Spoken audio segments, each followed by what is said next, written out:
నాయుడు గారు ఏ విధంగా పరిపాలన చేసేది మీకు అందరికీ తెలిసినటువంటి విషయమే. గతంలో ముఖ్యమంత్రి ఏ విధంగా ఉన్నాడు, మరి ఈసారి ముఖ్యమంత్రి అయినప్పుడు ఫస్ట్ లోనే చెప్పాడు ముఖ్యమంత్రి చంద్రబాబు నాయుడు గారు, నేను ఫస్ట్ ముఖ్యమంత్రిగా ఏ విధంగా ఉన్నానో ఈ వయసులో కూడా అదే విధంగా పని చేపిస్తాను అధికారులతో అందరితో కూడా. మరి ఈరోజు నిరంతరం రాష్ట్రం గురించి ప్రతి క్షణం కూడా ఆలోచన చేస్తూ రాష్ట్రాన్ని అభివృద్ధి పాలు చేయాలనే ఒకే ఒక లక్ష్యంతో పనిచేస్తున్నటువంటి మన ముఖ్యమంత్రి నారా చంద్రబాబు నాయుడు గారు ఇచ్చినటువంటి సూపర్ 6 కార్యక్రమాల గురించి ఎక్కడ ఎటువంటి విమర్శ రాకుండా, ప్రతిపక్షానికి మాట్లాడడానికి కూడా అవకాశం ఇవ్వకుండా ఈ కార్యక్రమాలన్నీ జరుపుతున్నటువంటి ముఖ్యమంత్రి మన నారా చంద్రబాబు నాయుడు గారు.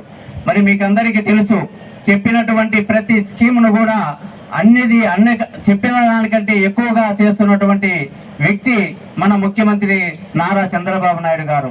మరి వాళ్ళకు ప్రతిపక్షాలకు ఎటువంటి మాట్లాడడానికి అవకాశం లేకుండా కొన్ని అనవసరమైనటువంటి రాద్ధాంతం చేస్తూ, మరి నిన్న తిరుపతిలో మరి అక్కడ ఆ పరకానిలో దోపిడీ జరిగితే దాన్ని కంప్లైంట్ ఇచ్చిన అధికారిని కూడా చంపడం అంటే మరి రాష్ట్రం అవతల ప్రతిపక్షం ఏ విధంగా ప్రయత్నిస్తుందో మనం అందరం కూడా ఆలోచన చేయాలా. మరి ఇంకొక విషయం, వాళ్లకు మరి గతంలో మెడికల్ కాలేజీలు ప్రైవేట్ పరం చేస్తున్నారని ఈ రోజు మేధావులంతా గుంతెంచి చించుకుంటున్నారు. మరి 17 కాలేజీలు శాంక్షన్ అయితే మరి నారా చంద్రబాబు నాయుడు గారు అప్పుడు శాంక్షన్ అయితే జగన్మోహన్ రెడ్డి 5 కాలేజీలు పూర్తి చేసి వాటిల్లో 50% సెల్ఫ్ ఫైనాన్స్ అని ప్రైవేటం చేసినటువంటి ఘనత జగన్మోహన్ రెడ్డి గారిది. మరి అది తెలియకుండానే మరి ఈ రోజు ఈ మేధావులందరూ కూడా కోటి సంతకాలని తీసుకుంటున్నారు. మీరందరూ ఆలోచన చేయాలి. మరి చెప్పిన ప్రతి స్కీమ్ను కూడా నారా చంద్రబాబు నాయుడు గారు అభివృద్ధి సంక్షేమాన్ని ఒక పక్క, అభివృద్ధిని మరో పక్క చేసుకుంటూ వెళ్తున్నటువంటి నారా చంద్రబాబు నాయుడు గారికి మనం అందరము సపోర్ట్ గా ఉండాలి. చేసే ప్రతి వ్యక్తిని మంచి పనిని కూడా జనములోకి తీసుకోవాల్సిన బాధ్యత మన ప్రజలుగా మన అందరి మీద ఉంటుంది. ఇది ఏ ఒక్క నాయకుడు ఎవరో ఏం చేయలేరు. మంచిని మంచి అని సపోర్ట్ చేయాల్సినటువంటి పరిస్థితి మనందరి ప్రజల మీద ఉంది. మరి గతంలో ఏ విధంగా చేసింది మీరందరికీ తెలుసు. ఈసారి ఏదన్నా మాత్రం పొరపాటు జరిగితే ఆంధ్రప్రదేశ్కి పుట్టగతులు లేకుండా పోతాయి.